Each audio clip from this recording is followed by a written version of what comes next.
ایک مسلمان نیتا یہ بات کر رہا ہے کہ ہمارا جو وجود ہے، اسلام کا جو وجود ہے وہ 1400 سال پہلے کا ہے، اور ہم لوگ سوشل میڈیا پہ اس کا بیان شیئر کر رہے ہوتے ہیں اور سوچ رہے ہوتے ہیں ہاں یار بات تو اس کی صحیح کیا جائے۔ اگر کاش ہم نے قرآن پڑھا ہوتا تو یہ قرآن ہمیں بتاتا کہ دنیا کے اندر جس پہلے شخص کو بھیجا گیا وہ اسلام کا ماننے والا اور اسلام کا سب سے پہلا پیغمبر حضرت آدم علیہ السلام ہم نے پڑھا تو ہوتا۔ اللہ ارشاد فرماتا ہے کہ جب اللہ نے فرشتوں سے کہا کہ میں زمین میں اپنا نائب بنانے والا ہوں، تو فرشتوں نے کہا قالوا اتجعل فیہا من یفسد، کیا تو ایسے کو زمین کے اندر اپنا نائب بنائے گا جو زمین میں فساد کریں گے، لڑائیاں کرتے پھریں گے؟ ہم تیری تسبیح بیان کرتے ہیں، ہم تیری پاکی بیان کرتے ہیں۔ تو اللہ نے ارشاد فرمایا کہ جو میں جانتا ہوں تم نہیں جانتے۔ اور اس کی اگلی آیت میں اللہ تبارک و تعالیٰ نے ارشاد فرمایا وَعَلَّمَ آدَمَ الْأَسْمَاءَ كُلَّهَا، اللہ ارشاد فرماتا پھر ہم نے حضرت آدم کو سارے علوم عطا کر دیے، سارے علم ان کو سکھا دیے گئے۔ جس جو ہے دنیا کی شروعات جس شخص سے ہوتی ہے، انسانیت کا وجود ہی اسی سے، حضرت آدم علیہ السلام سے۔ اللہ نے جب حضرت آدم کو پیدا کیا سارے علوم ان کو سکھا دیے، آج ان کی اولاد ہے وہ علم سے دور ہے۔ علم کے معاملے میں دیکھیں آپ، میں ہمیشہ یہ چیز روتا ہوں، ہمیشہ یہ چیز کہتا ہوں، تعلیمی معیار دیکھیں، میں کئی جگہ پہ بیان کر چکا ہوں۔ سالانہ ایک حیرت کی بات بتاؤں، کئی جگہ پہلے بھی آپ حضرات کے سامنے آنکڑا آیا ہوگا، جمعیت علماء ہند اور NRF، یہ دو ایسی ریسرچ سینٹر ہیں، ان کا جو ہے ڈیٹا ہے کہ سالانہ جو ہمارا چندہ ہوتا ہے پرائیویٹ مدرسوں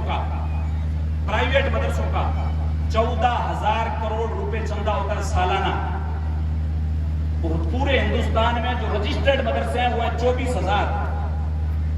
اور پچھلے 9 یا 8 سالوں کے اندر گورنمنٹ آف انڈیا نے جو مدرسوں کے اوپر، سرکاری مدرسوں کے اوپر جو پیسہ خرچ کیا ہے وہ 1000 کروڑ، 1000 کروڑ روپے انہوں نے لگائے ہیں گورنمنٹ آف انڈیا نے، وہ بھی کسی مدرسے کی ریپیئرنگ کرنے کے لیے، کس کو نیا بنانے کے لیے، کوئی ٹوٹا پھوٹا کام کرنے کے لیے۔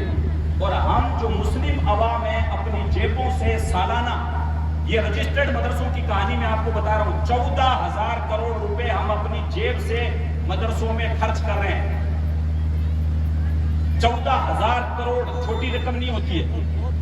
اور مدرسوں کے اندر ہمارے بچے کتنے پڑھتے ہیں؟ صحیح صاحب قبلہ بیٹھے ہوئے، مفتی صاحب بیٹھے ہوئے، مفتی احمد ضیاء صاحب۔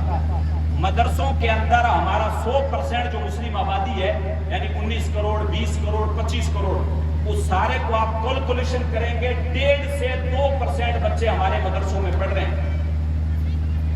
1.5 سے 2% بچوں کے اوپر ہم لوگ 14,000 کروڑ روپے سالانہ خرچ کر رہے ہیں، اور رزلٹ آپ کے سامنے ہے۔ اور جو دنیاوی معاملات ہیں، جو دنیاوی اسکولز وغیرہ ہیں، انگلش میڈیم اسکولز ہیں اور انٹر کالج وغیرہ ہیں، اس میں آپ نظر دوڑا کے دیکھیں گے تو وہ اس میں ہم 0/0 ہیں۔ تو آپ مجھے ایک بات بتائیں کہ نہ ہم دینی معاملے میں آگے بڑھ رہے ہیں اور دنیاوی معاملے میں تو ہمارا وجود ہی نہیں ہے۔ اور سب سے زیادہ اگر ڈراپ آؤٹ بچے ہیں، ڈراپ آؤٹ کا مطلب ہوتا ہے جو 8ویں کے بعد اسکول بنک کر دے، 10ویں کے بعد اسکول چھوڑ دے، پورے ہندوستان کے اندر سب سے زیادہ تعداد اگر کسی طبقے کی ہے تو مسلمان طبقہ ہے۔ یعنی دنیاوی تعلیم میں بھی ہم 0 ہیں، ہمارے پاس کچھ بھی نہیں ہے، نہ ہاسپٹلز میں ہمارے ڈاکٹر ہیں، نہ اچھی جو ہے وہ اداروں میں ہمارے پاس انجینئر ہیں، نہ پولیس محکمے میں ہمارے پاس بندے ہیں، نہ فوج میں ہمارے پاس بندے ہیں۔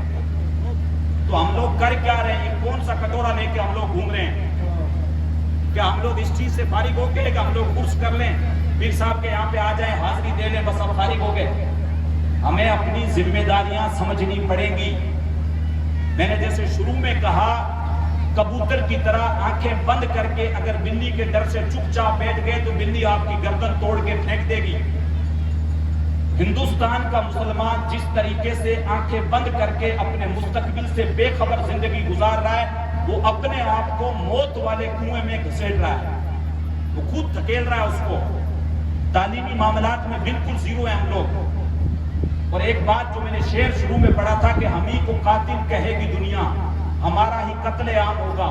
ہماری حیثیت آج یہ ہے کہ اگر خون بھی ہمارا بہا دیا جائے تو بسلیری سے پانی گرانا یہ آسان ہے، یہ سستا ہے، اس کی قیمت ہے۔ 4 لوگ بات کریں گے کہ یار بسلیری کا پانی تھا 30 روپے کی بوتل تھی، تم نے اتنا قیمتی پانی گرا دیا۔ اگر کسی مسلمان کا خون شریعام روڈ کے اوپر اگر بہا دیا جائے، کوئی اس کے اوپر ایک لفظ بھی نہیں بولے گا۔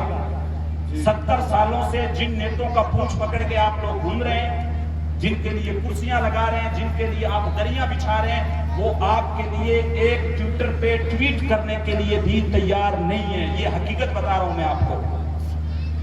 میں آپ کے سامنے آئینہ لا کے رکھ رہا ہوں۔